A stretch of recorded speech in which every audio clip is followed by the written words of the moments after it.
हरिओम प्रिय आत्मन। आज मैं आपको एक ऐसी हृदयस्पर्शी कहानी सुनाने जा रहा हूँ जिसमें एक माँ बाप का जीवन, उनकी संतान के प्रति प्रेम और अंत में कर्म का गूढ़ रहस्य छिपा है। ये केवल एक परिवार की कहानी नहीं है, बल्कि हर उस आत्मा की कहानी है जिसने कभी अपने ही बच्चों से कष्ट पाया है। एक गांव का एक सीधा सादा इंसान था, रामकिशन। ईमानदार, मेहनती और परमात्मा का परम भक्त। उसकी पत्नी सावित्री हमेशा पूजा पाठ में लगी रहती थी। दोनों ने अपने जीवन का हर पल एक ही सपने के साथ जिया कि हमारे बेटे पढ़ लिख कर बड़े इंसान बने और हमारा सहारा बने। जब बेटे पैदा हुए तो जैसे घर में दीपावली आ गई। रामकिशन ने खेत बेचकर, मजदूरी करके और यहाँ तक कि अपना स्वास्थ्य खोकर भी अपने बच्चों की पढ़ाई में कोई कमी नहीं रखी। वह अक्सर कहता था, मेरे बच्चे ही मेरी सबसे बड़ी दौलत हैं। जब बच्चे बड़े हुए, रामकिशन ने दिन रात मेहनत करके उन्हें अच्छे स्कूल कॉलेज भेजा। बेटे शहर चले गए, नौकरी लग गई और घर में पैसा भी आने लगा। रामकिशन और सावित्री काफी खुश थे, दोनों ये सोचकर कि अब तो बुढ़ापा सुख से कटेगा। आनंदित रहते थे। लेकिन समय के साथ बच्चों के दिल बदलने लगे। शहर की चकाचौंध, आधुनिक जीवन और स्वार्थ ने उन्हें माता पिता से दूर कर दिया। अब वही बेटे, जो कभी बाप की उंगली पकड़कर स्कूल जाते थे, अपने पिता के फोन तक उठाने में हिचकिचाने लगे। जब कभी माँ की बीमारी होती और उन्हें खबर मिलती तो वे कहते, अभी तो मीटिंग है, बाद में देखते हैं। पिता के कमजोर शरीर और थके हाथों को देखकर भी वे कह देते, पापा आप पुराने जमाने की बातें करते हैं, हमें मत समझाएं। एक दिन सावित्री बहुत बीमार हो गई। रामकिशन ने बेटे को फोन किया, बेटा माँ बहुत बीमार है, जरा आ जाओ।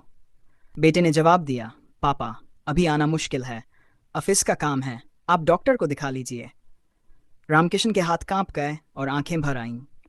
अब वह सोचने लगा, क्या यही वो बेटा है जिसके लिए मैंने अपना सब कुछ कुर्बान किया? माँ की आंखों से आंसू बह निकले। उसने धीमे स्वर में कहा, शायद ये हमारे ही कर्म हैं जो आज हमें भुगतने पड़ रहे हैं। एक दिन गांव में एक साधु आए। रामकिशन उनके चरणों में गिर पड़ा और रोते हुए बोला, महाराज मैंने अपने बच्चों के लिए जीवन भर मेहनत की, लेकिन आज वही बच्चे मेरे लिए बोझ बन गए हैं। क्यों मेरे ही बच्चे मेरे लिए दुख का कारण बने? साधु मुस्कुराए और बोले, बेटा ये तेरे बच्चों की गलती नहीं है, ये तेरे अपने कर्मों का फल है। बच्चे तो केवल माध्यम हैं। याद रख, हर रिश्ता केवल इस जन्म का नहीं होता। तेरे बच्चों से तेरा रिश्ता पूर्व जन्मों का अधूरा हिसाब है। जो आनंद या पीड़ा तूने कभी दी थी वही आज लौट कर आ रही है। साधु ने समझाया, कुछ बच्चे माता पिता का अनंत चुकाने आते हैं और जीवन भर उनकी सेवा करते हैं। कुछ बच्चे पिछले जन्म का हिसाब बराबर करने आते हैं और दुख देते हैं, और कुछ केवल परीक्षा लेने आते हैं ताकि माता पिता धैर्य, क्षमा और वैराग्य सीख सकें। साधु महाराज ने कहा, रामकिशन तू भाग्य को दोष मत दे, यह तो केवल कर्म का खेल है। जैसे बीज बोया वैसा ही फल मिलेगा। रामकिशन की आंखें खुल गईं। रामकिशन ने साधु महाराज से पूछा, तो क्या अब मुझे अपने बच्चों से उम्मीद ही नहीं रखनी चाहिए? साधु महाराज बोले, उम्मीद रख, लेकिन आसक्ति मत रख। बच्चों के लिए तेरा कर्तव्य है, लेकिन उनकी करनी उनके हाथ में है। अब तू अपने जीवन को भक्ति और साधना में लगा। बच्चों से प्रेम कर, लेकिन उनके व्यवहार से दुखी मत हो। समझ ले वे केवल तेरे कर्मों के फलों का निपटारा करने के लिए आए हैं। उस दिन के बाद रामकिशन ने अपने दिल को बदल लिया। उसने बच्चों के प्रति शिकायत छोड़ दी। वह रोज गीता पढ़ने लगा, नाम जप करने लगा। जब भी बच्चे गलत बोलते वह केवल मुस्कुराकर कहता, यह मेरा ही पुराना हिसाब है जो आज चुक रहा है। धीरे धीरे उसका मन शांत होने लगा। अब वह दुखी नहीं होता, बल्कि हर घटना को ईश्वर की इच्छा मानकर स्वीकार करने लगा। समय बीता। एक दिन बेटों को यह एहसास हुआ कि पिता कितने बड़े दिल वाले इंसान हैं, जबकि उन्होंने ही अपने माँ बाप को दुख दिया। उनकी आंखों में पश्चाताप के आंसू आ गए। उन्होंने अपने पिता से क्षमा मांगी। रामकिशन ने उन्हें गले लगाते हुए कहा, बेटा मैं तुमसे कभी नाराज ही नहीं हुआ। यह तो सब हमारे कर्मों का खेल था।